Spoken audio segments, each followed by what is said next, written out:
Now let's move on to another concept. We will talk about remove items from a set. You can use the remove method to remove an item from a set. Say we want to remove orange from the set called fruit set.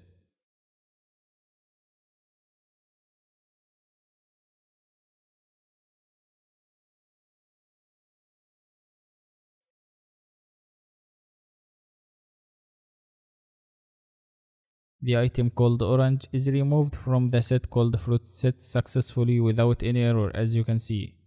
And if the item you write to remove doesn't exist inside the set, the remove method will raise an error. There is another method to remove an item from a set. This method is called discard method or function. Let me show you that.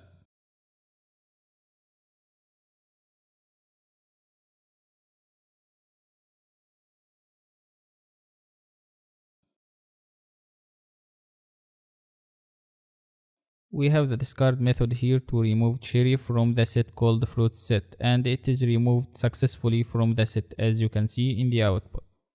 And if the item to remove doesn't exist, the discard method will not raise an error, and this is different from the remove method.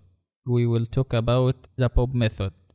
You can also use the pop method, and this method is used to remove an item from a set, but this method will remove the last item. But sets are unordered, so you will not know what item that gets removed, exactly as in the following example.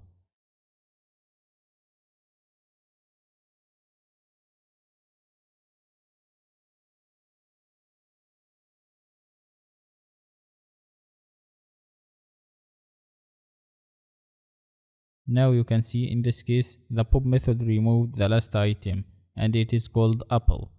And remember that sets are unordered, so when using the pop method like in this example, you don't know which item that gets removed. That's it simply. Also, you can use the clear method to empty the set or to clear the whole set.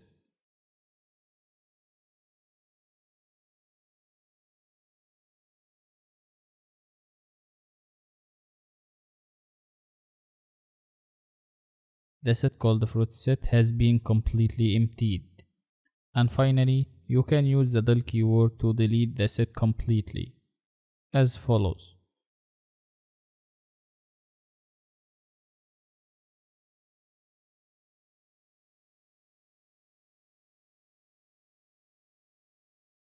Here the set called fruit set was completely deleted using the del keyword, and when we try to print this set after deleting it, we got an error because it no longer exists.